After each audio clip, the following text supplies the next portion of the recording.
हम ग्राम देवी की कसम खाते हैं कि टेम्बी गांव की कोई भी लड़की हमारी बिरादरी से बाहर शादी नहीं करेगी, और जो भी ऐसा करने की जुर्रत करेगा उसे हम जिंदा जला देंगे।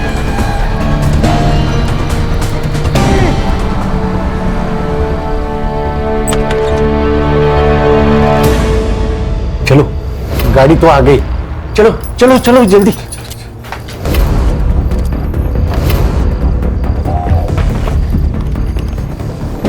ये बैग मैं रखता हूँ, तुम जाओ अंदर बैठो, बैठो जल्दी।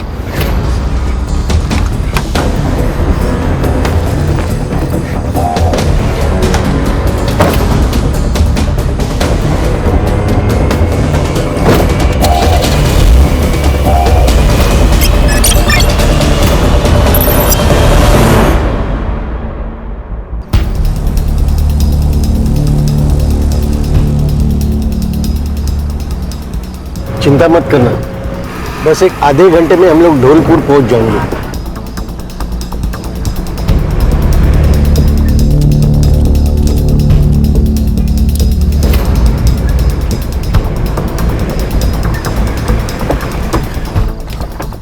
रामदास आ जाओ, चलो जल्दी, चलो जल्दी चलो, आ जाओ।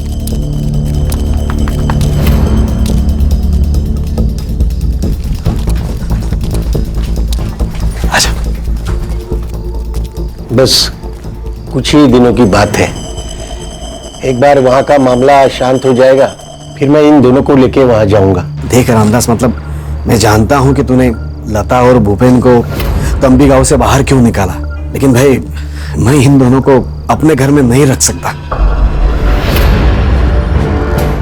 अरे ऐसा मत कहना, अरे तुम्हारे भरोसे पे तो हम लोग यहाँ आए, वो विलास और उनके गुंडे इन दोनों को मार देंगे। अरे रामदास, तू गलत समझ रहा है। मेरे कहने का मतलब यह है कि इन दोनों की नई नई शादी हुई है, और मेरा घर तो तू देख रहा है, मतलब कमरे कम है, हालत खराब है, मतलब इन दोनों को मैं अलग कमरा नहीं दे सकता, यह मैं बोल रहा हूँ। भाई साहब, हमारे एक जान पहचान वाले हैं, चेतन खानविलकर, यही बाजू में ही रहते हैं। अब इन दोनों का बंदोबस्त वहां हो जाएगा। हाँ, मैं चेतन को पूछता हूँ।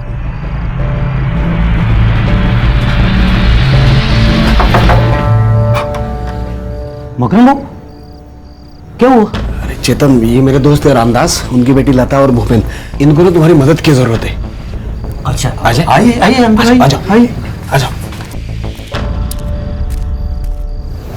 सोमवार से शुक्रवार मैं नासिक में रहता हूँ जॉब के लिए, शनिवार और रविवार यहाँ आ जाता हूँ।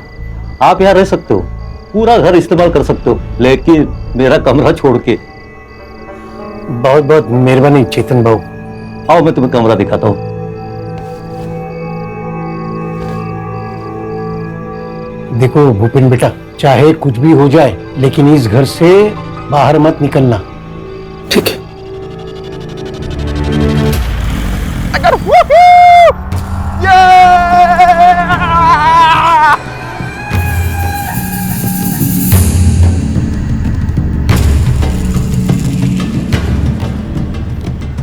रुको रुको रुको रुको रुको, दुल्हे राजा, ये है आपकी दुल्हन का घर।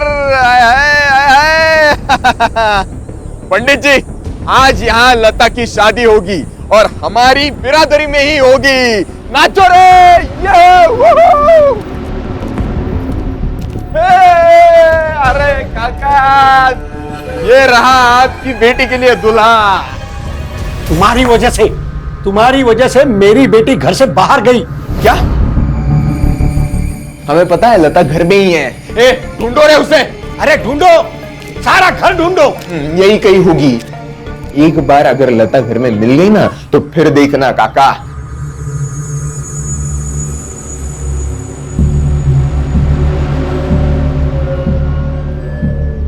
एक बात याद रखना विलास, अगर मेरी बेटी ने खुदकुशी की होगी ना, तो मैं पुलिस को सब कुछ बता दूंगा।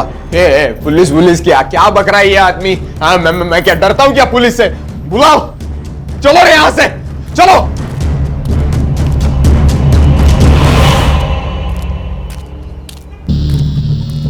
ये लता ज्यादा दूर गई नहीं होंगी। एक काम करते हैं, आजू बाजू के गांव में ढूंढते हैं उसे। चलो रे, चलो। आओ ना बैठो।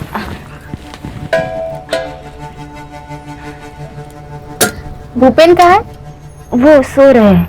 अभी सब ठीक है ना? हाँ बिल्कुल ठीक है।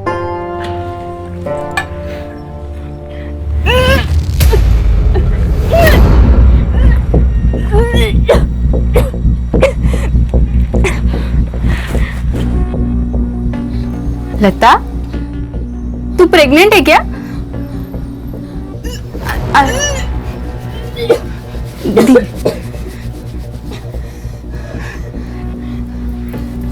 अरे तू तो सच में प्रेग्नेंट है। बैठ बैठ बैठ, धीरे बैठ। अरे पर ऐसा कैसे हो सकता है? तेरी शादी को तो सिर्फ 3 दिन हुए हैं ना? मतलब ये खेल शादी से पहले का है? हाँ, भूपेन ही था कि कोई और?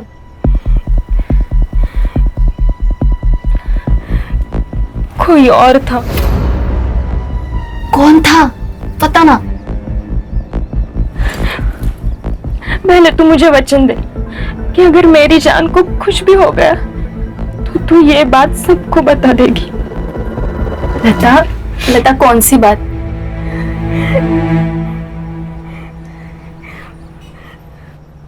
मेरे पेट में किसी का बच्चा है।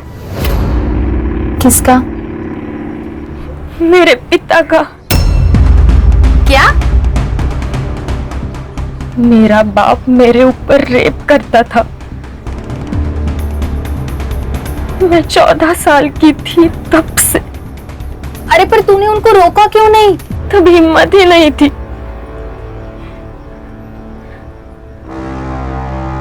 और जब बताने की कोशिश की तब उन्होंने मुझसे जो कहा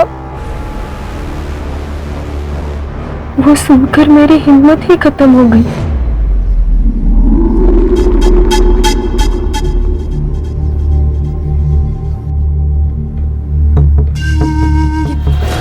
फिर मैं भूपेन से मिली, उसके प्यार में पड़ गई। बाबा जानते थे कि भूपेन मेरे साथ है, इसलिए वो भी पीछे हट गए, क्योंकि वो जानते थे अगर मैंने ये बात भूपेन से कही तो वो पुलिस के पास चला जाएगा। इसीलिए हमारे गांव के गुंडे हमारे शादी के खिलाफ होते हुए भी उन्होंने हमारी शादी करवा दी, क्योंकि इस गुनाह से बचने का ये एक ही रास्ता था उनके पास। ये 10 लाख के गहने हैं और ये 5 लाख कैश। भूपेन की और तुम्हारी मैं जल्द से जल्द शादी करवा दूंगा। इस गांव से तुम्हें निकाल कर जल्द से जल्द ऐसे घर दिलवा दूंगा जहां विलास और उसके गुंडे पहुंच न पाए। तुम्हें महीने का खर्चा भी दूंगा। इसके बदले में तुम्हें अपनी माँ की कसम खाकर कहना होगा कि जो भी कुछ हमारे बीच में हुआ है वो तुम किसी को भी नहीं बताओगी। उस राक्षस के चंगुल से बाहर निकलने का सिर्फ ये एक ही रास्ता था मेरे पास। तूने ये बात भूपेन को तो नहीं बताई? नहीं, और जब तक मैं जिंदा हूं तुम भी कुछ मत बोलना। फिर तुमने मुझे क्यों बताई? बस बोझ था दिल पर, हल्का कर दिया। अरे क्या हल्का कर दिया भाई? क्या हो गया? नहीं, वो उसका पेट खराब था ना, तो उल्टी करके पेट हल्का कर दिया। क्या हुआ? क्या खाया था कल? हमारे घर का वो आई बहुत तीखा बनाती है ना। हाँ, तुम खा लो ना, तुम्हें चलती है ना मिर्ची? हाँ मुझे चलती है। तुमने खाया? हाँ। खाना पड़ेगा ना, वैसे भी जिंदगी भेड़ बकरियों की तरह हो गई है। पता नहीं कौन कहां से आया और गला काट के चला गया।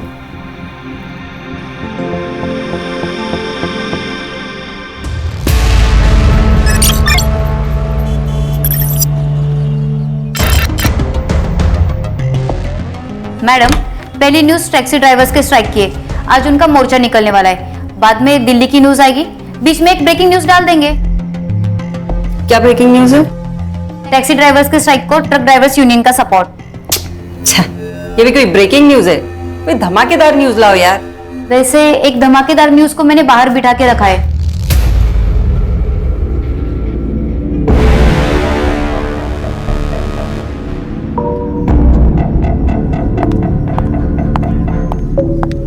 मैम, वो दोनों।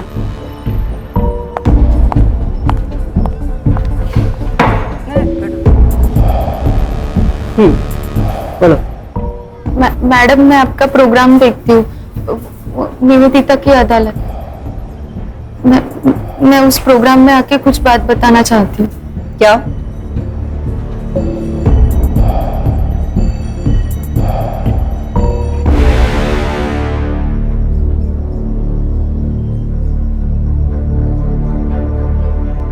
मैडम, मेरा बाप पिछले 4 साल से मुझ पे रेप कर रहा है मैडम।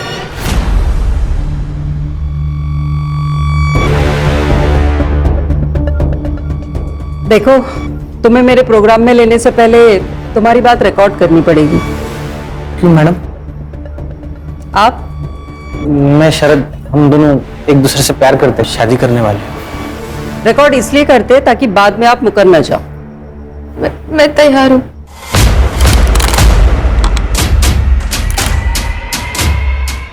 Ready cameraman? रोल करो कैमरा। रोलिंग। आपका नाम?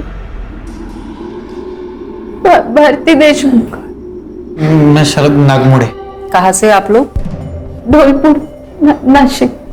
तुमने कहा कि तुम्हारा बाप तुम्हारे ऊपर रेप करता था। जी।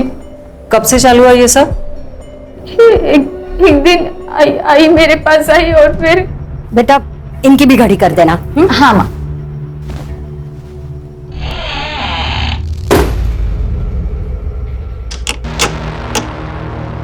बाबा, आपने दरवाजा क्यों बंद किया?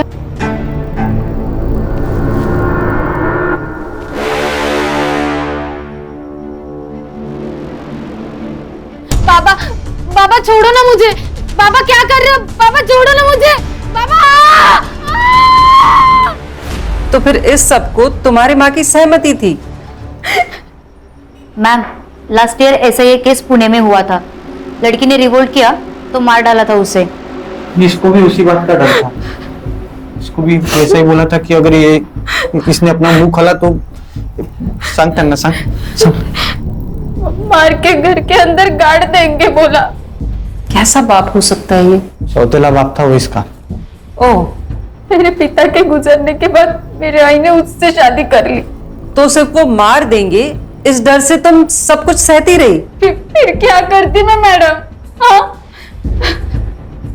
फिर मुझे शरद मिला और उसने मेरा हौसला बढ़ाया। मैंने घर पे बता दिया कि मैं शरद से शादी करना चाहती हूँ। तब आई और मकरंद उन दोनों ने। मकरंद? इसका सौतेला बाप। अच्छा, आगे? उस दिन से उन दोनों ने मुझे बेरहमी से मारपीट करना शुरू कर दिया। शरद, मुझे लगता है अब हमें शादी कर लेनी चाहिए। कितने दिन हम ऐसे चुप चुप के मिलेंगे? तुम्हें पता है, अगर मेरे सौतेले बाप को हमारे बारे में पता चला ना तो वो मुझे मार देंगे। अरे क्यों मारेंगे?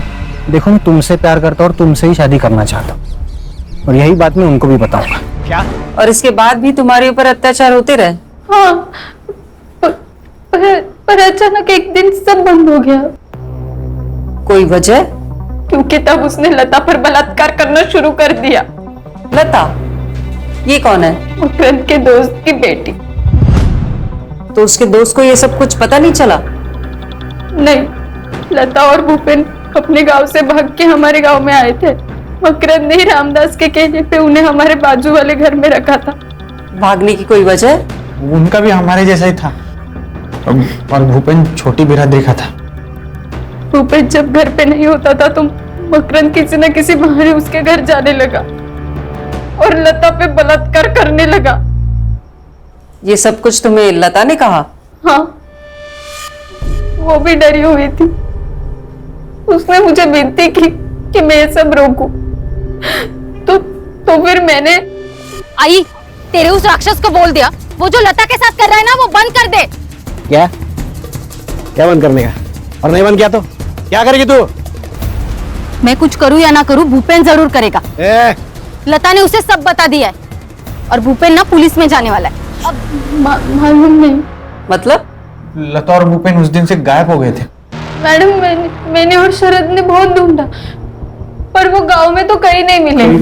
मतलब वो लोग कंप्लेंट दर्ज कराने वाले थे और फिर गायब हो गए? मुझे शक है कि उस मकरंद ने कुछ किया होगा। You mean murder? हाँ, हो सकता है। ये सब कुछ तुम अपने माँ बाप के सामने बोलोगी? हाँ, बोल सकती हूँ। आयशा, कैमरा टीम को लेके इनके गांव जाओ, इनके माँ बाप और इनका लाइव डिबेट कराते हैं। Yes ma'am.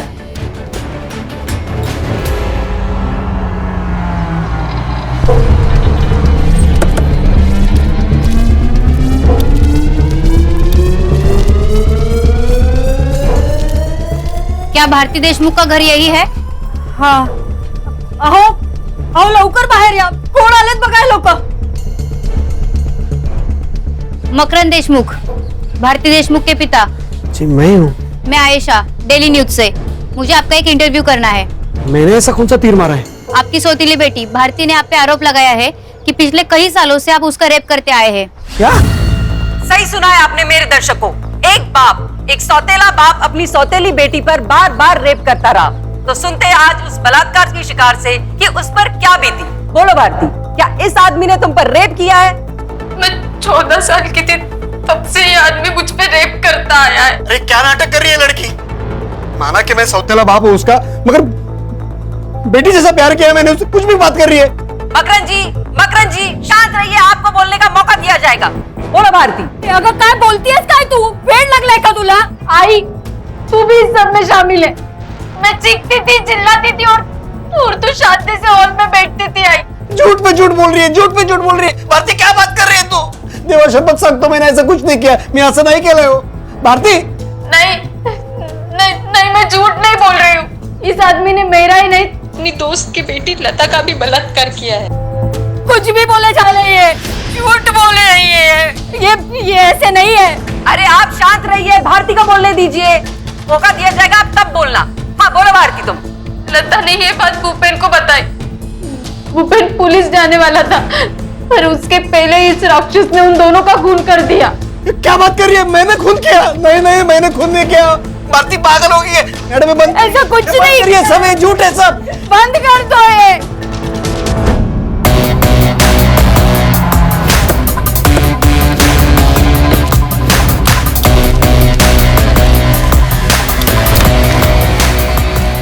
निवेदिता वर्मा से मिलना है। सर आप क्राइम ब्रांच मुंबई पुलिस। बोलिए, क्या प्रॉब्लम क्या है आप लोगों का सर? मैडम, इतना controversial matter, double rape, double murder, सीधा प्रसारण कर दिया। परमिशन ली किसी से? परमिशन? हमें किसी की परमिशन की जरूरत नहीं है।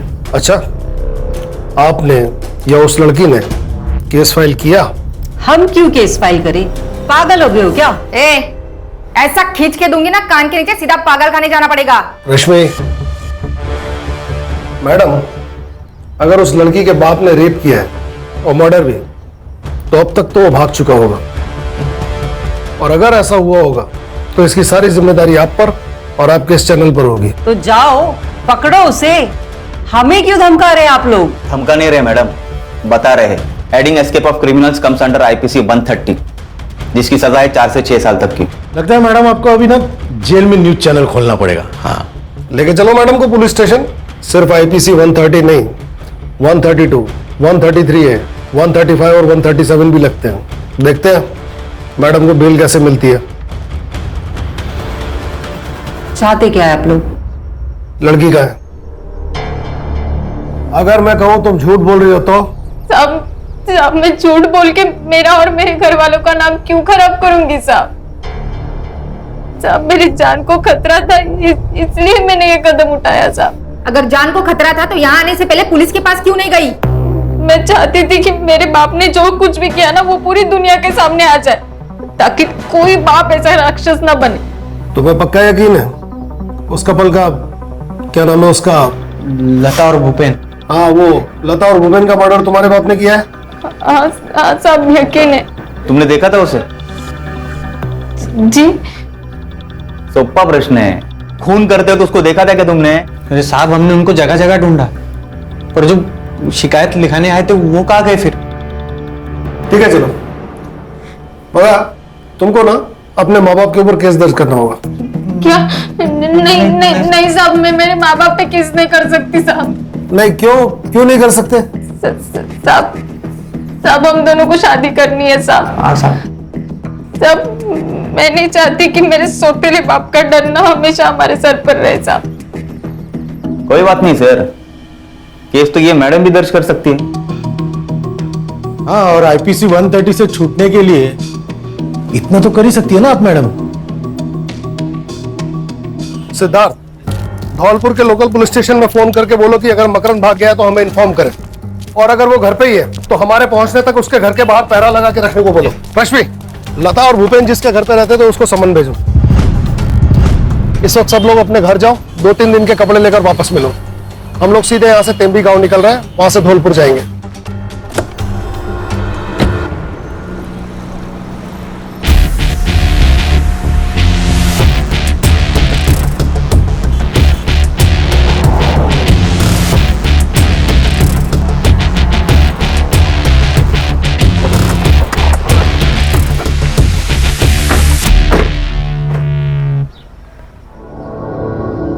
सर मोबाइल लोकेशन से तो यही घर है। चलो। आता काय सांगू साहब, सब कुछ अच्छा चल रहा था, लेकिन गड़बड़ तो तब हुई जब लता को भूपेन मिला। मैंने लता को समझाने की बहुत कोशिश की कि वो लड़का हमारे बिरादरी का नहीं है, पर उसने मेरी एक न मानी। फिर मैंने सोचा कि उसकी अपनी जिंदगी है, भला मैं कौन होता हूँ टांग अड़ाने वाला बीच में। और फिर पूरे गांव में बवाल जो हुआ था, वो विलास तो उन दोनों को मारने की धमकी दे रहा था। कौन है ये विलास? है जो सोचता है कि पूरे बिरादरी का जिम्मा उसके सर पर है। सिद्धार्थ, ये जो कोई भी विलास, इसका इनसे पता लेना बाद में। आप बोलिए। फिर मैंने सोचा अगर यहाँ गड़बड़ हुई तो फिर मैं उन दोनों को लेके चुपचाप से मंदिर गया और रात में उन दोनों की शादी करवा दी। 10 लाख के गहने और 5 लाख कैश भी दिए थे, और रातों रात उन दोनों को लेकर मैं धौलपुर पहुंचा। 1 मिनट, कैश और गहने भी दिए थे? हाँ। आपने वो न्यूज देखी? तुम्हारी बेटी के रेप और मर्डर की। सुधार। Sorry sir. हाँ देखी थी, पर मैं नहीं मानता ऐसा हुआ होगा, क्योंकि मकरंद को मैं बचपन से जानता हूँ। जब उसने मुझे ऐसा कहा कि वो मेघा से शादी करने वाला है तो मैंने उसे ऐसा न करने को कहा, लेकिन उसने कहा कि वो विधवा है, अकेली है, अगर मैं उसे सहारा दूंगा, उसे शादी करूंगा तो भगवान मुझे स्वर्ग देगा। साहब वो अगर अच्छा इंसान नहीं होता तो भला मेरी मदद क्यों करता ना? क्योंकि वो अपने बेटी का रेप करता था, और जब उसने आपकी बेटी को देखा तो उसे लगा एक और शिकार उसके हाथ लग गया। सर मकरंद घर पे ही है।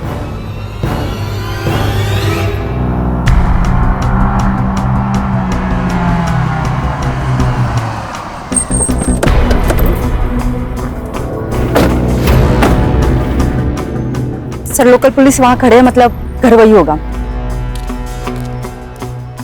भारती को हम लोग मारते थे, ये बात कबूल है। सब उसकी कुछ वजह थी। लड़की को मारने की वजह भी होती है। अरे मैडम, ये तो उसे इसलिए मारते थे ताकि वो अगर शरद के साथ शादी करके चली गई तो फिर इसे रेप करने कौन मिलता है ना? बोल। नहीं साहब, मैंने कभी भी भारती को उस नजर से नहीं देखा साहब। इतनी सीधी तब से बेटी मारा है, बहुत प्यार करता हूँ उससे, बाप की तरह मारा है साहब। मैं कैसे 8 साल की थी तब हम लोगों ने शादी की। एक सगा बाप भी नहीं करेगा उतना किया है उन्होंने भारती के लिए। तेरे दोस्त की बेटी और दामाद कहाँ है? नहीं मालूम। नहीं मालूम?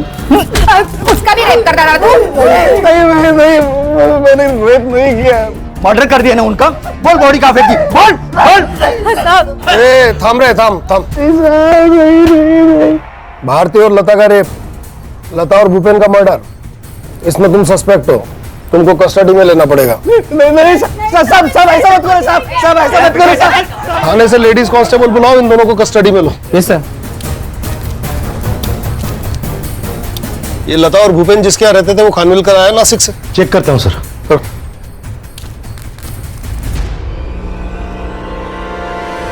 बैठिए ना खानविलकर साहब। बसा हो, काळजी नका करू, बसा। सर वो मेरे घर रहे कुछ हफ्ते, अच्छे बच्चे थे। वो आता था उनसे मिलने? मकरंद? सर मैं नासिक में जॉब करता हूँ, शनिवार को यहाँ आता हूँ और रविवार को चले जाता हूँ। मैंने तो कभी देखा नहीं उनको यहाँ पे। ये लता और भूपेन अचानक ही गायब हो गए है ना? सर मुझे मालूम नहीं, शायद वो समाज का रखवाला है ना स्वघोषित, उसी के कारण हुए होंगे। विलास? हाँ साहब, वो आया था बच्चों को धमकी देने। तो खानविलकर! लेकिन साहब उन्हें लता और भूपेन दोनों नहीं मिले। कहा थे तब वो? सर हमको भनक लग गई थी पहले ही, भारती उन्हें अपने घर लेके गई। चलो लो चलो बाहर। फिर मामला ठंडे होने के बाद मैं सबको वापस बुलाता हूँ, ठीक है? तब तक घर के बाहर मत निकलना। बस। फिर उसी रात को वो वापस आ गए, कब की बात है? शायद पिछले शनिवार की। लता और भूपेन के पास कैश और गहने थे। क्या सर? लता और भूपेन के पास कैश और गहने थे। सर मुझे उस बारे में कुछ भी नहीं मालूम सर। उनका सामान? उनका सामान तो उसी कमरे में जहाँ वो रहते थे। सुतार? कहाँ है कमरा, कहाँ है उनका? सर उधर है। चले पकड़ो। सर ऐसा लगता है कि गहने और कैश देख के इसकी नीयत बिगड़ गई। हो सकता है। रश्मि, ये लता और भूपेन के फोन कब और कहाँ बंद हुए थे? 1 मार्च को सर, इसी लोकेशन पे। सुन लिया खानविलकर जी? इसी लोकेशन पे। सर उन्हें भागना होगा इसलिए फोन बंद कर दिया होगा। सर कैश और गहने तो नहीं मिले, सिर्फ कपड़े मिले हैं। मतलब भागने वाले सिर्फ कैश और गहने लेकर भागे? ऐसा होता तो नहीं है। सामान को एविडेंस में जमा करो। और तुम मिस्टर खानविलकर एक काम करो, आज ही अपने बैंक में लीव एप्लीकेशन दे दो, क्योंकि जब तक हम नहीं कहेंगे तब तक तुम इसी धौलपुर में रहोगे। लेकिन सर काय म्हणाल? नहीं ठीक है। हाँ ठीक है सर, ले लेता हूँ। मुंबई से डॉग स्क्वाड बुलाओ, ये कपड़े उन्हें सुंघाओ, देखते हैं कहां तक गए दोनों।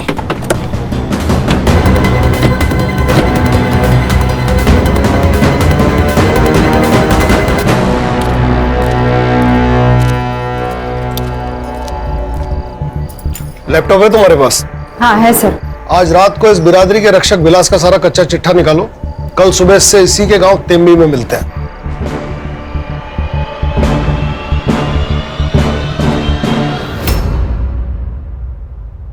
टेम्बी गांव की कोई भी लड़की हमारी बिरादरी से बाहर शादी नहीं करेगी, और जो भी ऐसा करने की जुर्रत करेगा जिंदा जला देंगे उसको। जिंदा जला देंगे?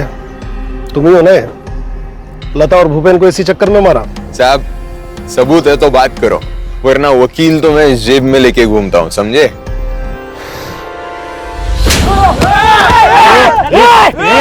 चल मागे, मला पण पाहिजे का एखादा?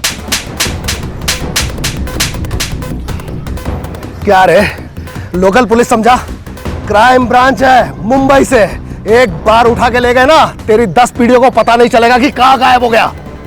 अरे पर मैंने गुनाह क्या किया है? गुनाह? क्या रे, तू तो वकील ऐसा जेब में लेकर घूमता है? हाँ? तो तेरे वो जेब में बैठे वो वकील ने बताया नहीं हवा में ऐसा ऐसा तलवार घुमाना ये सब जुर्म है? चल तेरे को मैं जब दिखाते हैं तलवारबाजी क्या होती है अंदर। चल चला घेऊया नाक मध्ये, चल। जी ठीक है, मैं सर से बात करती हूँ, आप अपना काम शुरू करो। सर वो डॉग स्क्वाड आ गया। गुड, देखते हैं इनके हाथ क्या लगता है। हेलो। यहाँ नेटवर्क ठीक नहीं है इसलिए लैंडलाइन से बात कर रहा हूँ। हाँ अच्छा हुआ कॉल किया। छोटी आई ने खाना खाया? हाँ मैंने अपने हाथों से उनको खाना खिलाया। बहुत बढ़िया। अब तुम थोड़ी देर के लिए अपने कान बंद करो और फोन अपनी छोटी आई को दो, मुझे अपनी बीवी से प्यार वाली बातें करनी। हाँ ठीक है ठीक है। रखा? हेलो ज्योति, कैसी हो? याद आ रही है मेरी? सच्ची? आ रही है। सुधार बाबू, हाँ ये सर की बीवी तो कोमा में है ना? हाँ, क्यों? तो फिर ये बात कैसे कर रहे हैं? तेरी बीवी का एक्सीडेंट हो गया और वो कोमा में चली गई, तो क्या बात नहीं करेगा उससे? अरे क्या सुधार बाबू, या अभी तक मेरी शादी भी नहीं हुई है और आप कहाँ मेरी बीवी को कोमा में डाल रहे? टीम में नया है तू, हैं? हळूहळू समझेल तुला अपना सर कैसे है वो। भूख लगी, अभी खाना खा ले। हाँ चलो। सॉरी करता हूँ। सर, दोनों बॉडीज जिस गड्ढे में गाड़ी गए थे वहां पे फॉरेंसिक वालों को एक फर्टिलाइजर मिला है, यूरिया। मर्डरर ने बॉडी डिकम्पोज करने के लिए केमिकल फर्टिलाइजर का इस्तेमाल किया है। पता करो कि यहाँ यूरिया कौन यूज करता है। सर, यहाँ पे गांव में सब लोग यूरिया ही यूज करते हैं। इतने बड़े गड्ढे में डालने के लिए कम से कम 10 से 15 बोरियां लगेंगी। पता करो कि 1 मार्च के आसपास इतना माल किसने उठाया, और यहाँ का कोई लोकल सप्लायर जो विलास, चेतन या फिर मकरंद का दोस्त हो। यहाँ के लोकल ज्वेलर से पूछताछ करो गहने और कैश के बारे में, क्योंकि बॉडी के साथ गहने और कैश नहीं मिले। मर्डर की वजह गहने भी हो सकते हैं। कल तक मुझे पूरा ब्यौरा दो। पोस्टमार्टम रिपोर्ट सर सुबह तक आ जाएगी।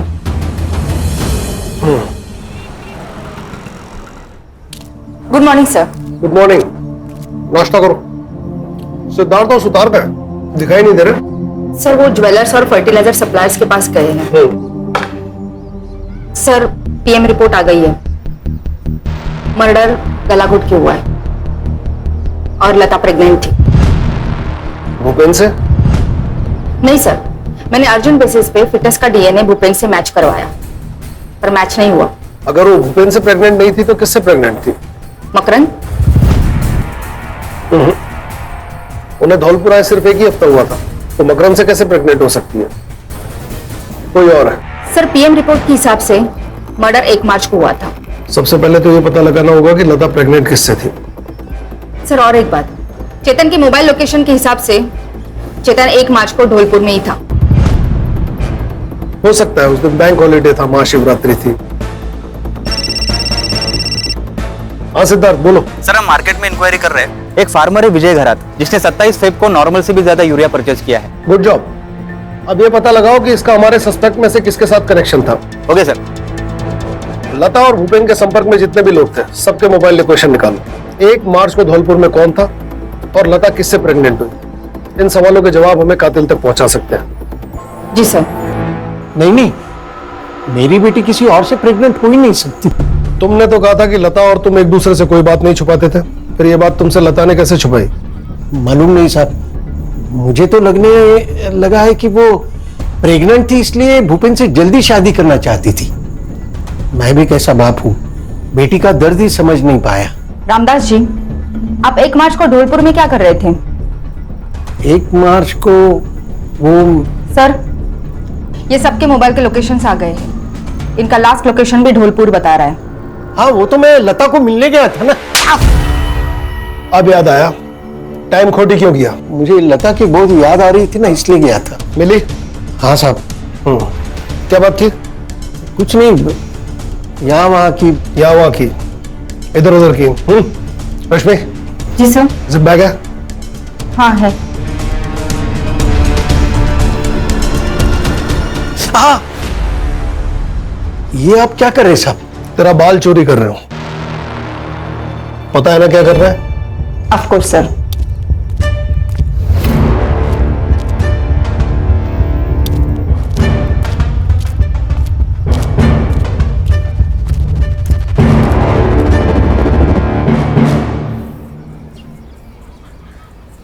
हाँ सुतार, फौरन मुंबई के लिए रवाना हो और वहां से शरद और भारती को लेकर तुरंत आओ।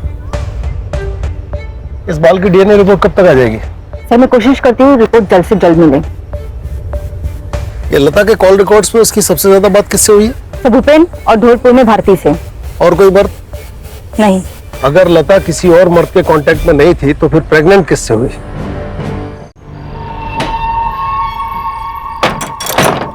कहाँ भाग रहे हो? आता तुमचा पाहुणचार ना आम्ही करतो। हाँ, और वो भी लाइफ टाइम। चलो चल।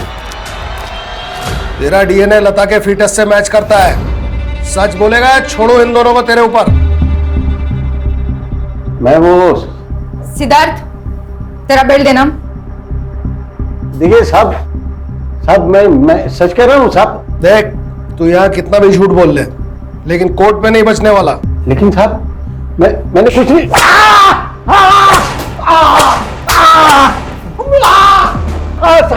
सब बताता हूँ, सब सच बताता हूँ। मैं लता का बलात्कार करता था, लेकिन साहब मैंने उसे मारा नहीं साहब। मैं उससे मिलने ढोलपुर जरूर गया था, लेकिन 2 घंटे बाद में वापस टेमी में आया। मैंने उसे नहीं मारा साहब। रश्मि, इसका स्टेटमेंट मोबाइल में रिकॉर्ड करो और लोकल पुलिस स्टेशन को दो। साहब रहने दो, बेटी का बलात्कार करता था ना, उसकी थोड़ी सजा मुझे भी देने दो। जान से मत मारना। 3 P याद है ना? पीठ, पांव और पेट। वहां मारने से दर्द होता है, आदमी मरता नहीं। ये जुर्म है साहब, ये जुर्म है। हाँ जुर्म है, लेकिन जो तूने किया उसके आगे बहुत छोटा जुर्म है। साहब मेरी बात सुनो, मैं सच कह रहा हूं साहब। सर आपको कुछ अजीब नहीं लग रहा है? मतलब सर दोनों लड़कियों के ऊपर उनके बाप रेप करते थे। दोनों लड़कियों की शादी बिरादरी के बाहर के लड़कों के साथ हुई। सॉरी सर, मैं नया हूं, पर मुझे लगता है कि ये पूरी कहानी उस लता की है जिसे भारती अपनी कहानी कह रही है। लगता तो है, इसीलिए मैंने सुतार को उन्हें लाने के लिए भेजा। सर ये भी तो हो सकता है कि इस पूरी कहानी को इस भारती ने अंजाम दिया हो। ये भी हो सकता है। वो विट्ठल गराज जिसने यूरिया खरीदा था मिला? कल सुबह तक पहुंच जाएगा। मिलते ही जरा अच्छी तरह से बात करना, तब तक हम ये शरद और भारती से मिलते हैं। सर मैं मेरी नॉलेज के लिए पूछना चाहता हूँ, ये भारती का मुंह आप कैसे खुलवाएंगे? झूठ बोलकर। बसो बसो बसो। साहब हमें यहाँ से नहीं लाना चाहिए था, वो मकरंद मार देगा हमें। कैसे मार देगा? हमारी कस्टडी में हो, अभी वो जिंदगी भर जेल में रहेगा रेप केस के लिए, तुम्हारी माँ भी। रश्मि, भारती को गवर्नमेंट हॉस्पिटल लेकर जाओ और इसका मेडिकल करवाओ। जी सर। मेडिकल किस लिए? देखो भारती, कितने सालों से मकरंद ने तुम्हारे साथ रेप किया, मेडिकल से ये पता चलेगा कि कितने सालों से और कितनी बार रेप हुआ। पर मुझे नहीं करवाना है मेडिकल टेस्ट। देखो, मेडिकल के बिना केस कमजोर पड़ेगा। कोर्ट सिर्फ तुम्हारी बात पे यकीन नहीं करेगी, उसे सबूत भी चाहिए। नहीं, मुझे नहीं करवाना मेडिकल। सर आप तो जबरदस्ती कर रहे हैं। रश्मि, हथकड़ी लगाओ और लेकर जाओ इसे। अरे सर नहीं, मैं सब बताती हूँ। मैंने झूठ बोला, मुझ पे कोई रेप नहीं हुआ है। इसने मुझे झूठ बोलने को कहा था। अरे क्या बक रही है साहब, ये झूठ बोल रही है साहब। नहीं सर, इसी ने बताया था। जब मैंने इसे लता के रेप के बारे में बताया था, तो इसने मुझे कहा कि ऐसा ही रेप का इल्जाम तुम्हारे बाप पे लगाते, फिर वो जेल जाएगा और घर और पैसा हमारा। साहब मैंने ऐसा कुछ नहीं बोला, ये झूठ बोल रही है। साहब जब लता ने मुझे गहने दिखाए और कहा कि उसके बाप ने उसे मुंह बंद रखने के लिए 5 लाख रुपए दिए, तो वो बात मैंने इसे बताई, तभी इसने पैसे और गहने चुराने का प्लान बनाया। अरे साहब वो गहने मेरे पास नहीं है। क्योंकि वो गहने हमारे पास है। आज सुबह लोकल पुलिस ने तुम्हारे घर की तलाशी ली और वो गहने बरामद कर लिए।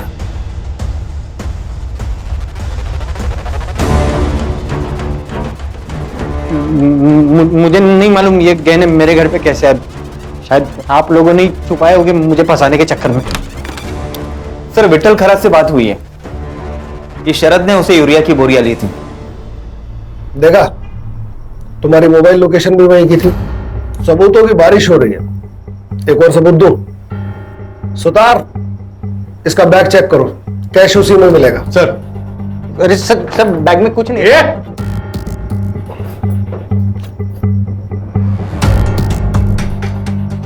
क्या ये है? Case close. अब स्टेटमेंट। लता और भूपेन को तूने मारा। क्यों मारा हमने ढूंढ लिया, कैसे मारा अब तू बताएगा। मैंने महाशिवरात्रि के दिन खानविलकर के खेत पे भूपेन को बहुत दारू पिलाई।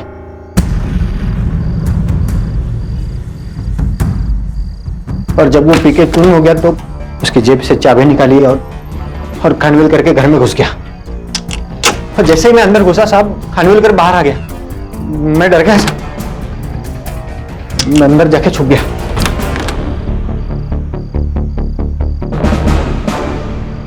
जब खानविलकर सो गया तो मैं लता के कमरे में घुस गया, देखा तो लता सो रही था कि भूपेन की लाश के पास लेके आए। तुमने उनके साथ अपने भी जुर्म का गड्ढा खोदा और उस गड्ढे में इसे धकेल दिया। और भारती, शर्म आनी चाहिए तुम्हें, एक नेक बाप पर इतने घटिया इल्जाम लगाए। मैं आपसे हाथ जोड़कर माफी मांगता हूं, हमने आप पर गलत इल्जाम लगाया। अरे साहब, मगर मैं आपसे एक वादा करता हूं, वो चैनल जिसने आपकी बिना सोचे समझे बेइज्जती की, मैं उस पर केस ठोकूंगा और आपको बेआबरू करने का हर्जाना दिलवा के रहूंगा। साहब। अरे नहीं, शुक्रिया, बहुत बहुत शुक्रिया।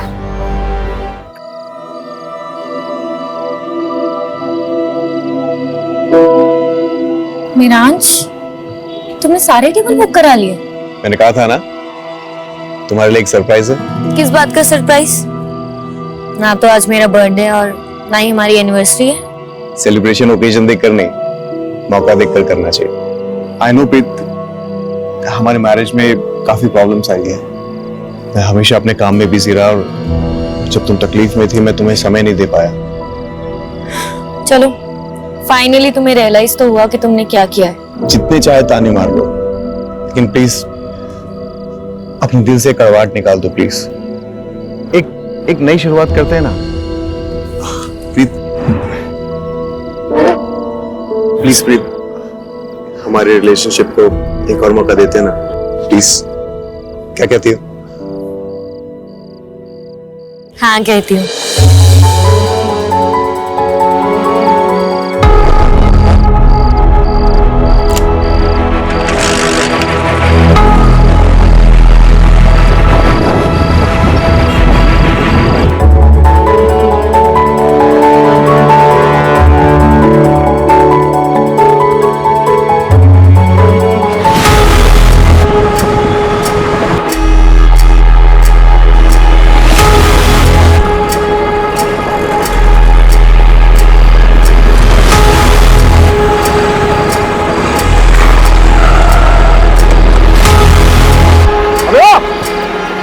गाड़ी क्यों रोकी?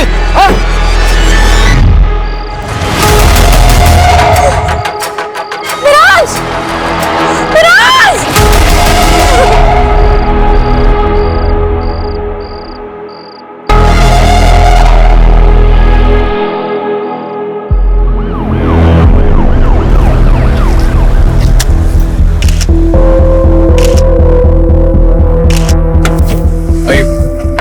मैडम, किलर का टाइम महराज ही था।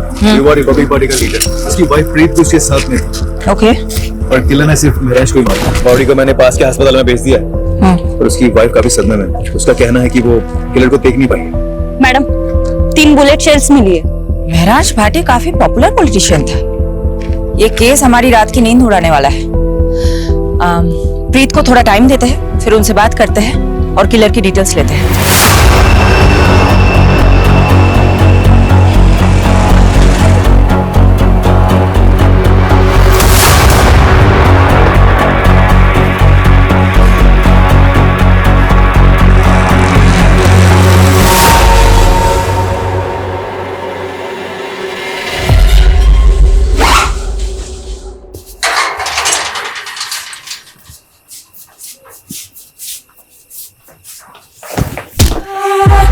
लवली दी, बैग लेके किसे जा रही हो? पापा जी, लवली दी भाग रही है, चेती आओ। लवली रुक जाओ, लवली जैसी भाग, अभी ज्यादा दूर नहीं गई होगी। चल।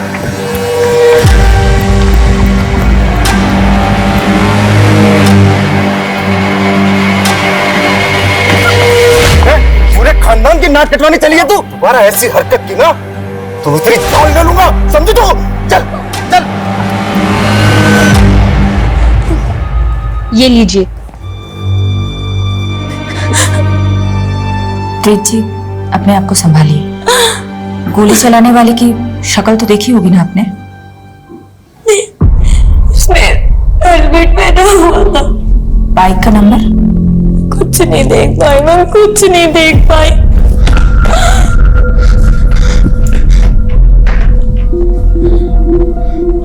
कुछ पता चला महराज का? संभाल। मैडम मैं लोकेश, मैं रांच का दोस्त, और ये बनी प्रीत का भाई। मैं रांच हमेशा से समाज से ताल्लुक था और अपने से ज्यादा दूसरों की फिक्र करता था। सही कह रहे हैं मैडम लोकेश जी तो बहुत सही आदमी थे। इस वक्त आप लोग बहुत ज्यादा शॉक में हैं, लेकिन देखिए इस केस को हमें as soon as possible solve करना है, किलर को पकड़ना है। इसलिए महराज जी से जुड़ी कोई भी बात, वो चाहे पॉलिटिकल हो या पर्सनल, इस केस के साथ जिसका कनेक्शन हो सकता है, हमें बताने में प्लीज देर मत कीजिएगा। प्रीत देख, मैं जानता कि ठीक टाइम नहीं है, पर मैं क्या करूं।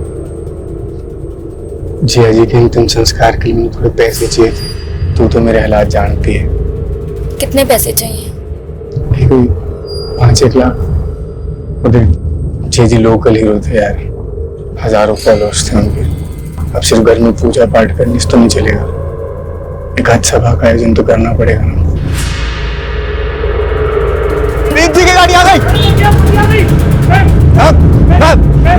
मैम आपके पति की मौत राजनीतिक षड्यंत्र के कारण हुई है। क्या आप अब राजनीतिक में कदम रखेंगी क्या? मैम बताइए मैम प्लीज। Ma'am hello.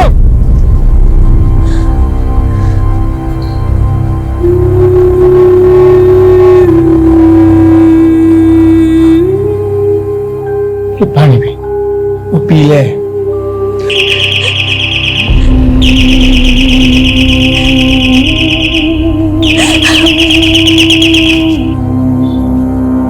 नहीं आएगा आपका महराज, कितनी भी घंटी बजा लो, मर चुका है वो।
आदर्शी, ओ पापा जी दरवाजा खोलिए, लगता है बाहर से लॉक कर दिया किसी ने। जस्सी, मेरा भी किसी ने दरवाजा बंद कर दिया। ये जरूर लवली ने किया होगा। हाँ मैं पहुंच गई हूँ, तुम कहाँ हो?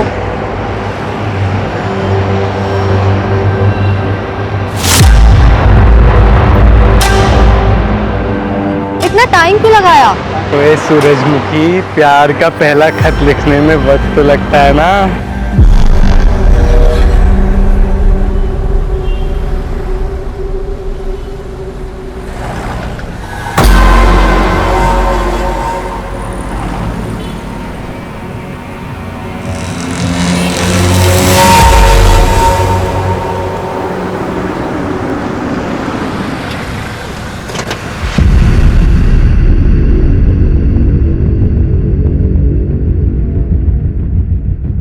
शेफाली जी, अब राजनीति में नीति रह ही कहां गई है। बस सबको राज करना है और सत्ता पाने के लिए कोई कुछ भी कर सकता है। त्रिपाठी जी, कोई कौन हो सकता है, कुछ बता सकते हैं आप? देखिए, हमारी पार्टी अगले चुनाव में राजेंद्र के खिलाफ महरांस को चुनाव में खड़ा करने वाली थी। आप तो जानते ही, पूरे शहर में राजेंद्र से ज्यादा महरांस का बोलबाला था। यूथ पर पकड़ थी उसकी, सोशल मीडिया पर लाखों फॉलोवर थे। अब महरांस तो रहा नहीं, तो फायदा राजेंद्र को ही हुआ। हमने मारा महराज को, सबूत है क्या? 7 साल पहले इसी तरह नागेश्वर राव का मर्डर हुआ था। वो भी आपके खिलाफ इलेक्शन में खड़ा होने वाला था, तब भी आपका ही नाम उछला था।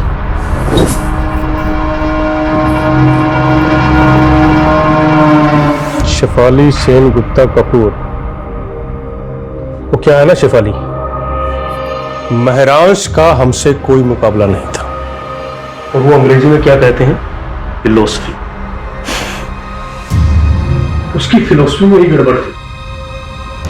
जिस देश में लोग जाति और धर्म के नाम पर चुनाव लड़ते हैं, उस देश में वो शिक्षा और इलाज की बातें कर रहा था। उनकी फिलोसफी लोगों को काफी पसंद भी आ रही थी। कहीं इसलिए आपने उसे गोली तो नहीं मरवा दी? एक काम करो शेफाली, पहले सबूत लेकर आओ और फिर हमें गिरफ्तार करो। छोड़ो ना शेफाली, तो बेकार की मरने मारने की बातें। काफी देर से वेट कर रही थी ना तुम, और वैसे भी तुम्हारी ये जो वर्दी है ना, इसमें बहुत गर्मी होती है। एक काम करो, आराम से बटन बटन खोलो और पांव पसार कर बैठ जाओ। ये हमारा पर्सनल कैबिन है। ना ही तो यहां कोई सीसीटीवी कैमरा है, तो ना ही कोई कार्यकर्ता आता है। ये रमा है, और जो हमारे करीब रहता है उसकी तरक्की और तबादला दोनों बड़े आराम से हो जाता है। तुम भी आकर बैठ के देखो ना, कितना मजा आता है जिंदगी का। लंगोट में रहना सीख ले राजेंद्र। आज जमीन पर पड़ा हुआ है, कल हॉस्पिटल में रहेगा तू। छोड़ूंगा नहीं मैं तुझे। तूने राजेंद्र सिंह को मारा है। अच्छा, सबूत है तेरे पास? वैसे तो यहाँ पे सीसीटीवी भी नहीं है। महरांश पढ़ाई में अव्वल था, यूपीएससी क्लियर की और आईपीएस की ट्रेनिंग छोड़ के राजनीति में लग गया। हमारे मोहल्ले में सब यही एग्जाम्पल देते थे कि बनना है तो महरांश जैसा बन, क्योंकि उसने जो भी फैसले लिए सब सही थे, सिवाय एक। कौन सा फैसला? प्रीत से शादी का। क्यों, ऐसी क्या प्रॉब्लम प्रीत? सर आप ही सोचिए, एक ड्रग एडिक्ट से शादी करता है क्या वो? प्रीत ड्रग एडिक्ट है?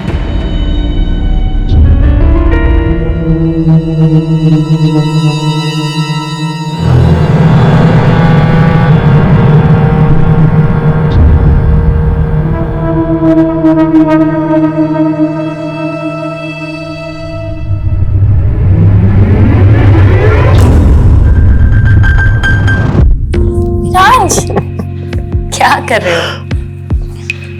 आज कोई समाज सेवा नहीं, आज पत्नी की सेवा।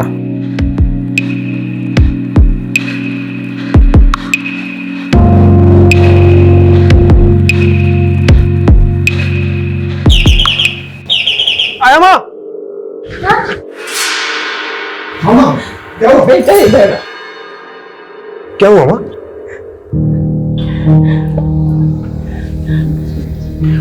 कोई बात नहीं माँ, आराम से। एक सेकंड, आप आराम से बैठिए, मैं चादर बदल देता हूँ।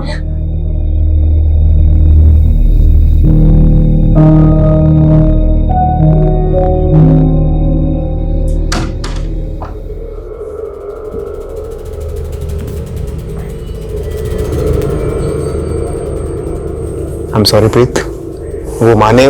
मिराज प्लीज, कोई मेहरबानी मत करो मुझ पर। अभी फिर से बेल बजेगी और तुम स्कूल के बच्चे की तरह भागते हुए जाओगे। प्रीत, ये तुम किस तरह की बातें कर रही हो? अरे मेरी माँ है वो, मेरा फर्ज बनता है उनकी देखभाल करना। और मैं तुम्हारी बीवी हूँ मेरांश, बीवी की तरफ तुम्हारा कोई फर्ज नहीं बनता? प्रीत, मैंने आज तक कभी तुमसे कुछ नहीं छुपाया। तुम पहले से जानती थी मेरी लाइफ के बारे में। बेहतर होगा तुम एक्सेप्ट करना चालू कर लो।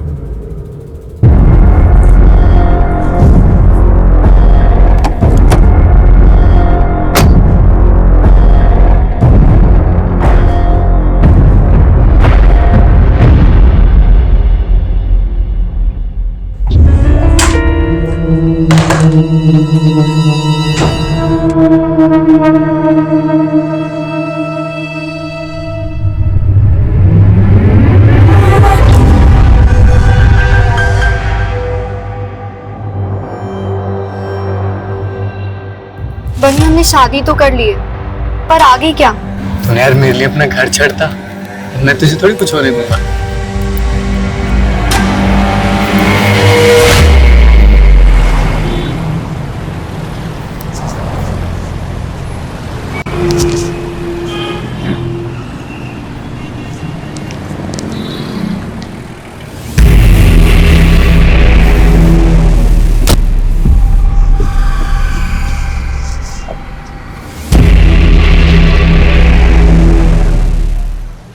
यही कार चोर है लक्कू। निकल। चलो।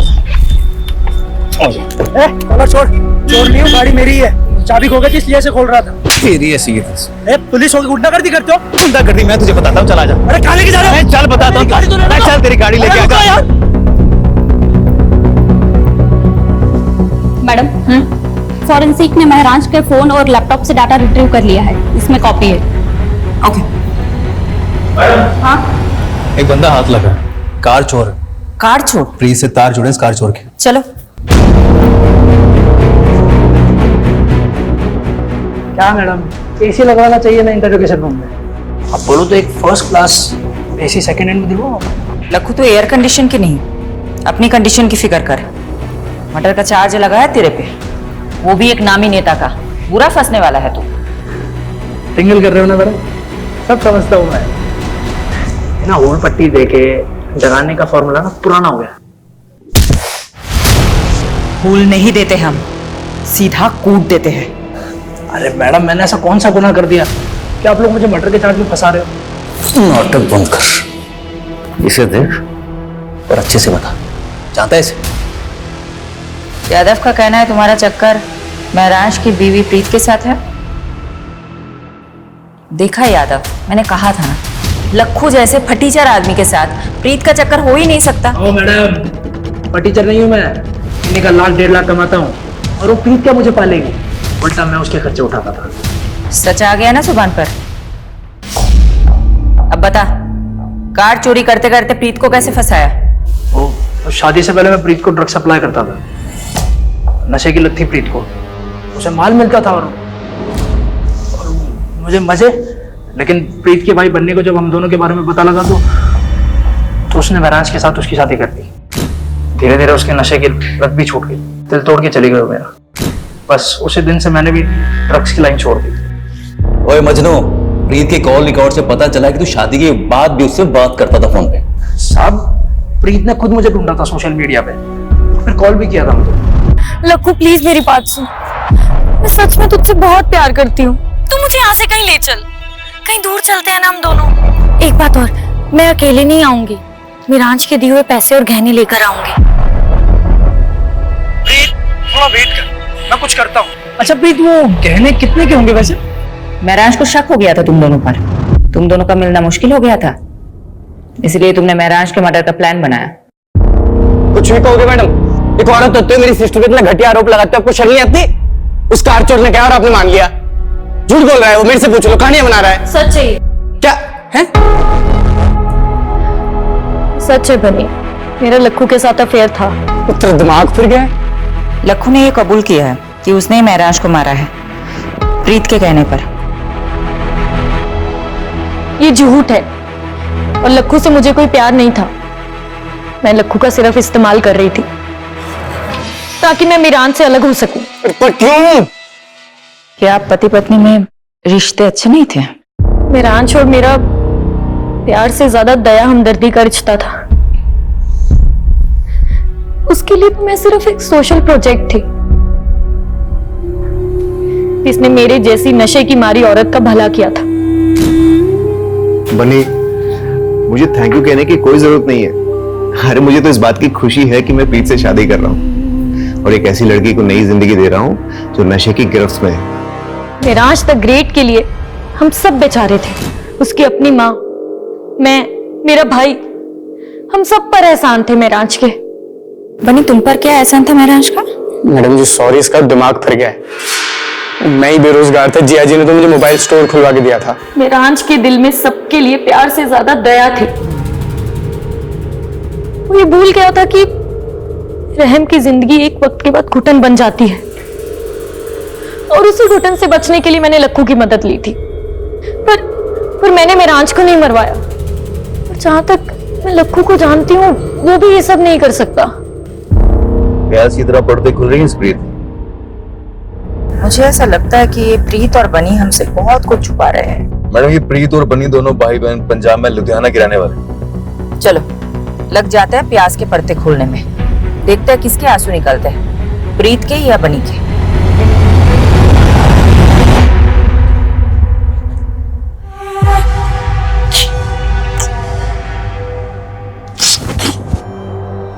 मिल गई मेरे लिए फुर्सत? मैंने तो तू मिल गई। बहुत अकेला लगता है पूरे दिन भर तुम्हारे बिना, और तुम वो इतना लेट घर आते हो। अच्छा एक बात बताओ, पूरे दिन भर मोबाइल स्टोर पे ही रहते हो या कोई और चक्कर में फंसे हो? इधर देखना तुम, इतने फ्रेश हो लो तुम, फिर साथ में खाना खाएंगे। हाँ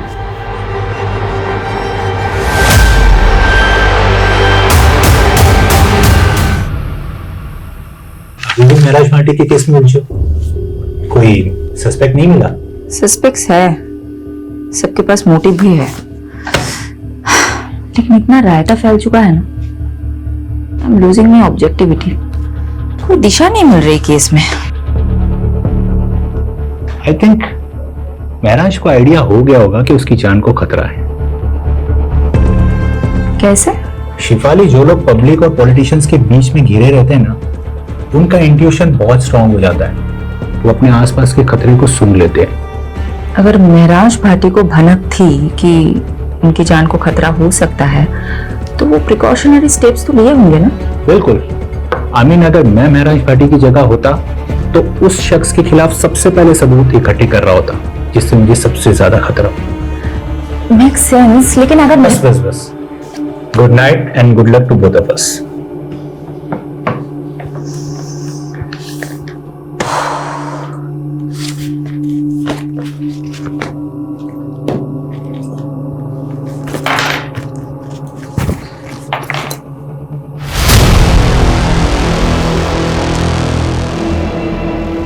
मैडम, फॉरेंसिक ने महराज के फोन और लैपटॉप से डाटा रिट्रीव कर लिया है, इसमें कॉपी है।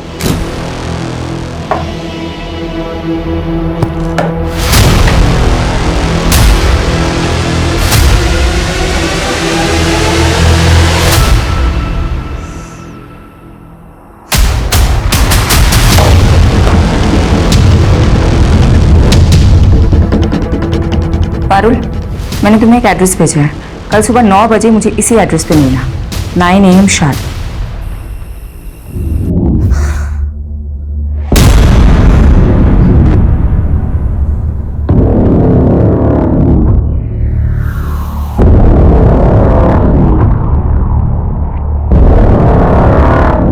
मैं आई रियली लव यू।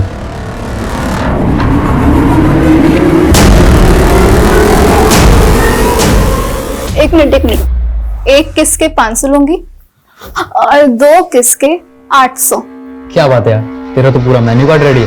और अगर तू 1000 देगा तो फिर मैं अपना टॉप भी निकाल दूंगी, और अगर 3000 तो फिर ये सारे कपड़े। हाँ,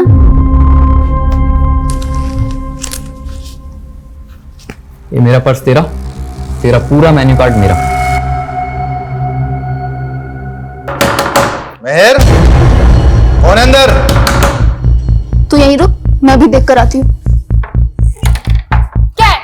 ये लड़का कौन है? पीछे हटो। कौन है? क्या कर रहा तुम्हारे कमरे में? कौन है तू? और ये पैसे? चल निकल यहां से, जा रहा है या? ये क्या है? हैं? क्या ये? तुम नशा करती हो?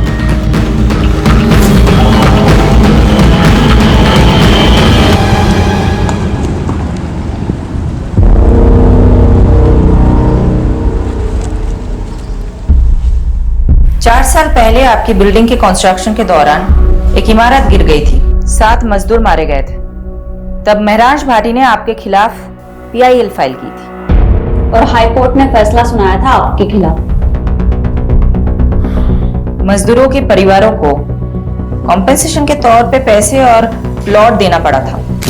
काका, अब यही होगा आपका ठिकाना और यही बनेगा आपका अपना घर। मैडम वो है ना, कोर्ट के काम मेरे वकील देखते हैं, मैं नहीं देखता। तो महराज को धमकी भी आपके वकील ने ही दी थी क्या?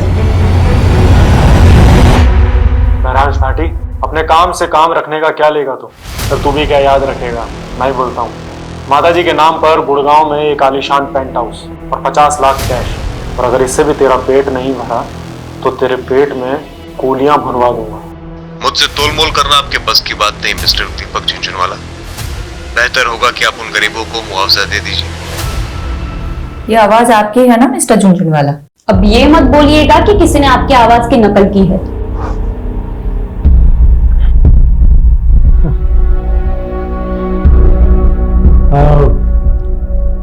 हाँ, आवाज तो मेरी है मैडम, मगर आप कुछ प्रूफ नहीं कर पाएंगे इससे। अब इतना कानून तो मैं भी जानता हूं कि ये कोर्ट में audio recording as evidence admissible नहीं होती। मिस्टर झुंझुनवाला, कोर्ट तो बहुत दूर की बात है। मैं आपको डिटेल में बताती हूँ हम आपके साथ क्या करेंगे। तो तेरे घर पर तो मैं सीबीआई और ईडी की रेड करवाऊंगा, बर्बाद कर दूंगा तुझे। और अगर ऐसा ना हुआ ना तो मेरा नाम झुंझुनवाला नहीं। यहाँ तेरी कोई नहीं सुनने वाला, और अब तो विटनेस भी है तेरे खिलाफ। तू तो अब गया। कौन विटनेस?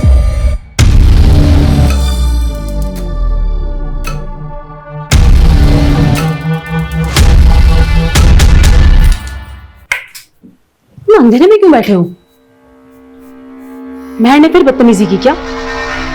तुम इग्नोर करो, अभी बच्ची है वो। रंजीता 16 साल की हो गई है महर, और अभी तक मुझे अपना बाप मानने के लिए तैयार नहीं है। मुझे लगता है वो हमारा लिव इन में रहना एक्सेप्ट नहीं करेगी, इसलिए हमें शादी कर लेनी चाहिए। प्लीज समर, महर को अपने मतलब की यूज करना बंद करो। हम दोनों साथ में हैं क्योंकि हम दोनों को एक दूसरे की जरूरत है। अच्छा, एक काम आया है, वो करना है, काफी बड़ा घर है, कल डिटेल में बात करते हैं।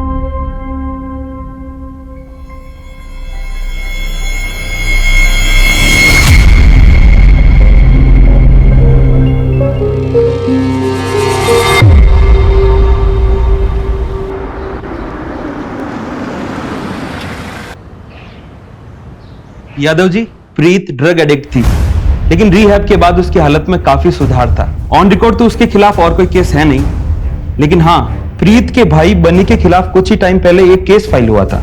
बनी के खिलाफ क्या मामला था? किडनैपिंग का। ये रही उस केस की फाइल। आंटी प्लीज कुछ खा लीजिए, महरांज कहीं भी होगा आपको इस हाल में देख के बहुत दुखी होगा। लोकेश, अब तुम्हें माँ जी की फिक्र करने की कोई जरूरत नहीं है। मैंने इनके लिए फुल टाइम नर्स अपॉइंट कर दी है। तुम नहीं भी आओगे तो चलेगा। प्लीज, माँ जी को नर्स की नहीं अपनों की जरूरत है। तो इनकी अपनी मैं हूं ना, बहू हूं इनकी। इनका ख्याल कैसे रखना है वो तो मुझ पर छोड़ दो। अब तो बनी भी यही है, वो भी माँ जी का ध्यान रखेगा। तुम जा सकते हो।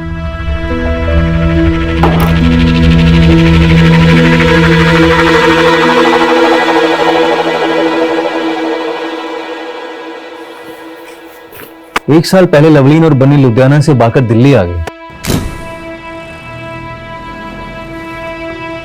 क्योंकि दिल्ली तो ऑब्वियस चॉइस होगी ना बनी के लिए। सोचा होगा कि दिल्ली में सेफ रहेंगे, और महरांज का तो काफी नाम भी था। राइट। लेकिन ऐसा हुआ नहीं। 6 महीने तो अच्छे से गुजरे, और फिर एक दिन अचानक लवलीन का भाई उसे घर आया और चाकू से वार करके उसकी हत्या कर दी। सीसीटीवी में दिखा था उसका भाई।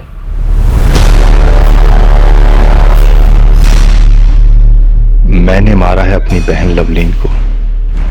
बहुत बड़ा पाप हो गया मुझसे, और इस पाप की सजा मैं खुद को दे रहा हूं, अपनी जान ले रहा हूं। लेकिन इसका महराज के मर्डर से क्या कनेक्शन हो सकता है? सही कहा। यादव, तुम्हें कोई लिंक मिला? अभी तक तो नहीं मिला।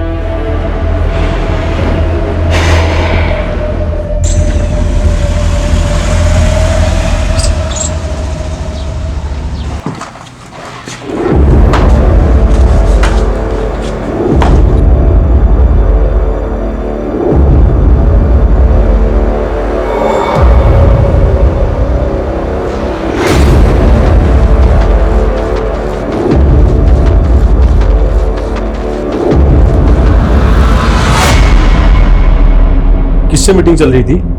कैबिन से बाहर जाता तो कोई दिखा नहीं हमें। पीछे के दरवाजे से भेज दिया। जरूर कोई महिला रही होगी। कौन थी?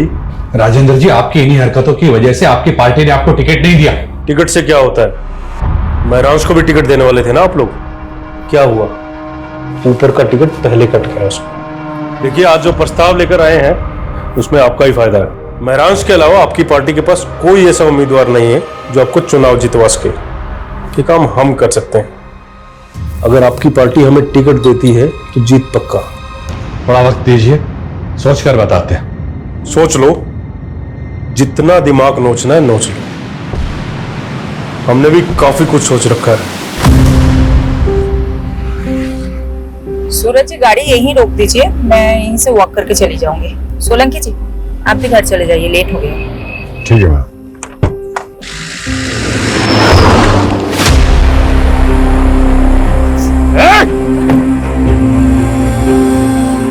मैडम आप ठीक है? हाँ हाँ, देखिए किसकी गाड़ी है। कंट्रोल रूम, एक सिल्वर कलर की कार अभी अभी गांधी रोड से गुजरी है और उस पर नंबर प्लेट भी नहीं है।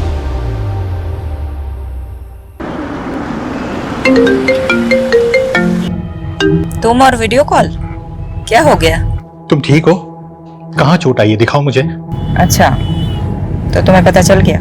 मेरे भी सोर्सेज है, लेकिन बात मत बदलो तुम। उस गाड़ी का कुछ पता चला? पता नहीं चला, लेकिन चल जाएगा। राजेंद्र का क्रिमिनल रिकॉर्ड है, पॉलिटिक्स में आने से पहले हफ्ता वसूली करता था। पूरे चांसेस है कि हमला उसी ने करवाया होगा। शक राजेंद्र पे भी है और दीपक झुंझुनवाला पे भी। दीपक झुंझुनवाला ने तो मुझे खुलेआम धमकी दी है। मेरे कुलीग ने बताया कि झुंझुनवाले की लीगल टीम ने एक एंटीसिपेटरी बिल ले रखी है। सुनो ना, पारुल का फोन आ रहा है, मैं तुम्हें बाद में कॉल करती हूँ। Okay bye bye. हाँ पारुल बोलो। Madam ji, Winshore private limited में महराज का एक्सीडेंटल इंश्योरेंस पॉलिसी था। मैंने मैनेजर को बोल दिया है कि फाइल निकलवाए और यादव सर को भी अपडेट कर दिया है, वो वहाँ पहुँच रहे। यस मैम, महराज भाटी का एक एक्सीडेंटल इंश्योरेंस था हमारी कंपनी में और करीब 6 महीने पहले उन्होंने एक एक्सीडेंटल क्लेम किया भी था, लेकिन हमने उसे रिजेक्ट कर दिया। किस बेसिस पर रिजेक्ट किया था? मैम वो एक्सीडेंट था ही नहीं, महराज भाटी पर हमला हुआ था, वो भी जानलेवा। महराज भाटी पर हमला हुआ था, वो भी जानलेवा। पता चला आप जख्मी हुए तो मिलने चले आए और क्लेम आया है एक्सीडेंटल इंश्योरेंस का। क्लेम? पर मैंने तो कोई क्लेम नहीं किया। वो प्रीत जी ने किया है। वो एक्चुअली मैंने सोचा हॉस्पिटल के एक्सपेंसेस कवर हो जाएंगे ना, बस इसीलिए। सॉरी, लेकिन हमने वो रिजेक्ट कर दिया। ये कंपनी की पॉलिसी के खिलाफ है ना। मैनेजर साहब, आप प्लीज इस हमले के बारे में किसी से मत बताइएगा। मैं नहीं चाहता कि ये बात मीडिया तक पहुंचे और बात का बतंगड़ बने। यानी इसका मतलब महराज पे पहले भी हमला हुआ था। अजीब बात तो ये है, प्रीत लोकेश या बनी ने हमें ये बात नहीं बताई।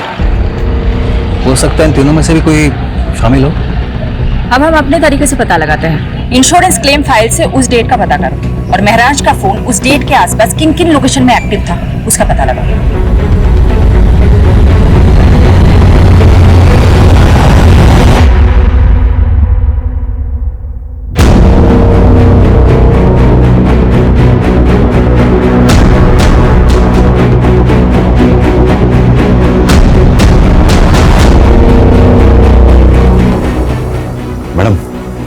रिपब्लिक पार्टी की त्रिपाठी ने अचानक प्रेस कॉन्फ्रेंस बुलाई है कैंडिडेट का नाम अनाउंस करने के लिए। बहुत सोच विचारने के बाद सर्वसम्मति से हमारी पार्टी ने यह फैसला किया है कि महरांश भाटी की जगह इलेक्शन का टिकट उनकी पत्नी प्रीत भाटी को दिया जाएगा।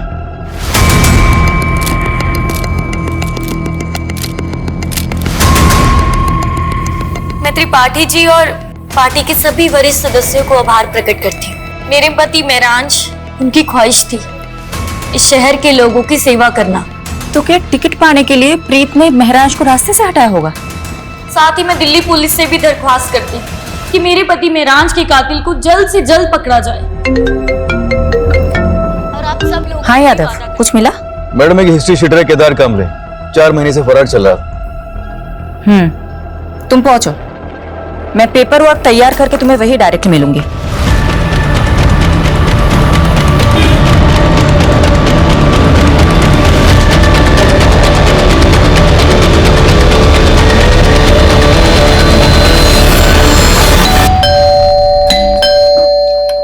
अरे ऐसे कैसे है हमारे पास? बेहतर होगा आप चुप रहे। सोलंकी पूरा घर छान मारो।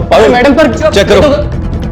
पारुल, अरे सर ऊपर कहाँ जा रहे हो? अबे चुप कर। अरे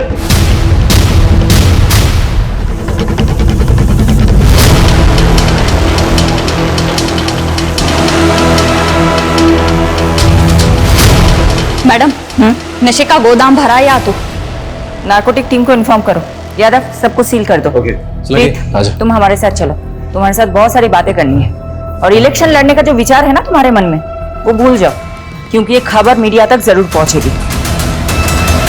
मैंने मेरांज को नहीं मारा है, लेकिन केदार से मैं ड्रग्स खरीदती थी। एक्चुअली उस दिन लक्कू के पास जब माल नहीं था तो उसने मुझे केदार का कांटेक्ट दिया, तो मैं उससे ड्रग खरीदने मेरठ गई थी। और महराज को ये बात पता चल गई थी, राइट? मेरांज को एक्चुअली शक होने लगा था कि शायद मैं फिर से ड्रग्स लेने लग गई हूँ, इसलिए वो मेरा पीछा करता था।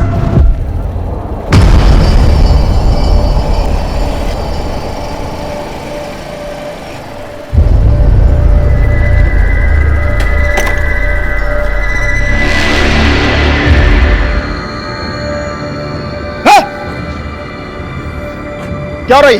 हाँ? क्या हो रही? अगर तुम्हें प्रीत को दोबारा ड्रग्स बेचा ना, मुझसे बुरा कोई नहीं होगा, समझा? तू होगा दिल्ली का नेता और ये मेरठ है और यहाँ मेरा राज चलता है, समझा ना तू? चल निकल। तेरी लेकिन फिर भी मेराज का इरादा नहीं बदला। और तुम तंग आ गई थी। तुम्हारे नशे की लत के आगे महराज दीवार बनकर खड़ा था, इसलिए तुमने उसे मरवा दिया, राइट? ऐसा नहीं है। क्या कोई पॉलिटिशियन इस काम में शामिल था जिसने तुम्हें महराज की जगह इलेक्शन में खड़ा करने का लालच दिया था? मैंने महराज को नहीं मारा, और जहाँ बात इलेक्शन में खड़े होने की है, वो मैंने सिर्फ महराज की इच्छा पूरी करने के लिए किया। आप प्लीज मेरा यकीन कीजिए, इनफैक्ट मैं सच बोल रही हूँ। महराज जैसे आदमी में भी तुमने ऐप ही देखे, तुम पे कौन यकीन करेगा?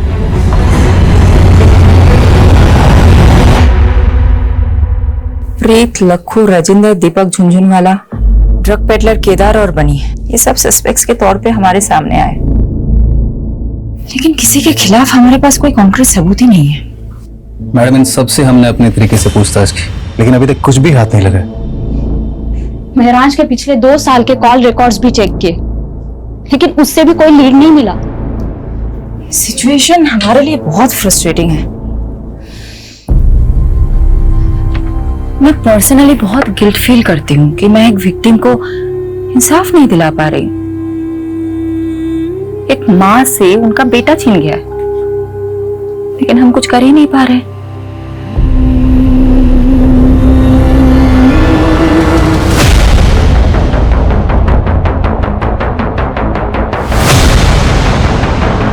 अरे मिट्टी डल गई उन सब पे, अब आपको और हमें बस आगे की सोचना चाहिए।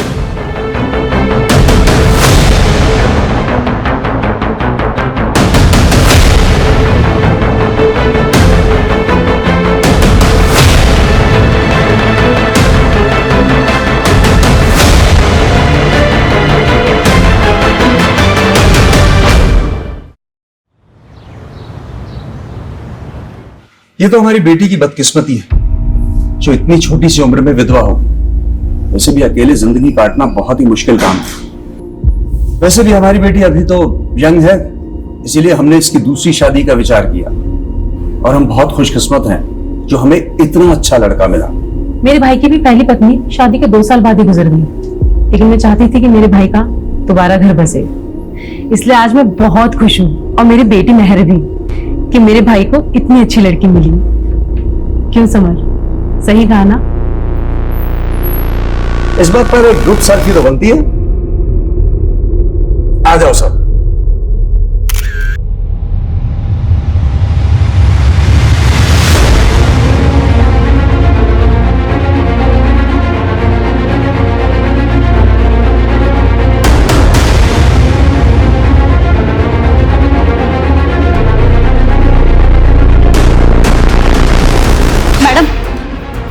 एक पुराने केस की ताजा खबर लाई हूँ। कौन सा केस? महराज भाटी मर्डर केस। 1 साल के बाद क्या पता चला उस केस के बारे में? अभी अभी नोएडा में एक खबर मिली है, जिसमें एक फैमिली है जो झूठी शादी के नाम पे लोगों को ठग रही थी। ये उनकी फोटोज है। नोएडा पुलिस ने इनके लिए लुकआउट नोटिस जारी किया है। कौन है ये तीनों, और महराज के साथ इनका क्या कनेक्शन है? मैडम, इस फोटो में जो दूल्हा है ना, इसकी शक्ल को ध्यान से देखिए, हमने इसे पहले भी देखा है। याद नहीं आ रहा है, कौन है ये? कहाँ देखा था इसे? लवलीन, याद है मैडम? सीसीटीवी फुटेज में हमने उसका चेहरा भी देखा था। ये दूल्हा वही है लवलीन का कजिन दलबीर। तलवीर कहीं वही तो नहीं इसने बाद में सुसाइड कर लिया था? जी हाँ सर, कुछ तो बहुत बड़ा झोल है इस केस में। यादव, पारुल, ढूंढ निकालो इन तीनों को। जी मैडम।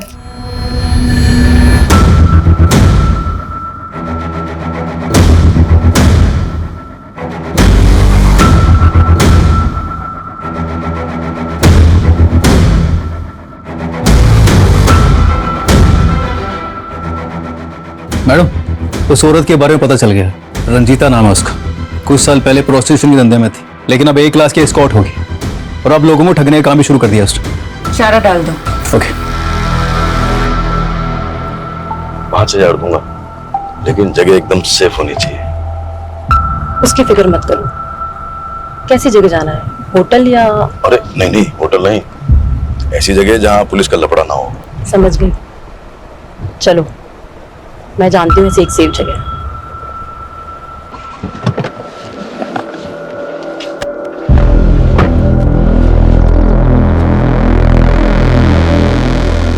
ये है मेरा घर, सबसे सेफ जगह। इससे सेफ एक जगह और है। कौन सी? जेल।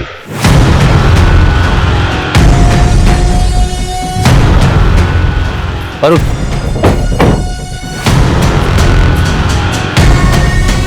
सोलंकी, पूरा घर छान मारो, कहीं ना कहीं तो मिलेगा। ओह, तो यहाँ छुप के बैठा है तू? चल। मेरा असली नाम दलबीर है। लवलीन मेरे चाचा बलजीत की बेटी थी, जस्सी की सगी बहन। जब लवलीन बन्नी के साथ भाग गई तो मेरे चाचा टूट गए थे। मुझसे उनकी हालत ये दिखी नहीं गई। क्या तुम्हारे चाचा ने तुमसे ऐसा करने को कहा था? कहा नहीं था, लेकिन मैं उनके जज्बात समझता था, इसीलिए मैंने लवलीन को मार दिया। सुसाइड का नाटक किया ताकि आप लोगों से बच सकूं और एक नई जिंदगी शुरू कर सकूं। तुमने अपनी जगह जिस आदमी की लाश रखी थी वो कौन था? पता नहीं, कोई शराबी था, कदकाठी से मुझसे मिलता था। उसको अपने कपड़े पहनाए और ट्रक के आगे धक्का दे दिया। क्या तुम्हारे इस प्लान में बलजीत और जस्सी भी शामिल थे? इसलिए बलजीत ने तुम्हारी लाश की झूठी शिनाख्त की? नहीं, उनको कुछ नहीं पता था। महराज को तुमने क्यों मारा? जी लवलीन ने घर से भागने की कोशिश की पर पकड़ी गई। समझ ही नहीं आ रहा क्या करें। पूरे खानदान की नाक कटवानी चली है तू। तुम दोनों बालिग हो और तुम दोनों को अपनी जिंदगी अपने हिसाब से जीने का पूरा हक है। अगर तुम्हें मुझसे कोई सपोर्ट चाहिए दिल्ली में तो मैं पूरा सपोर्ट करूंगा, और जहां तक रही बात शादी और घर की तो मैं देख लूंगा।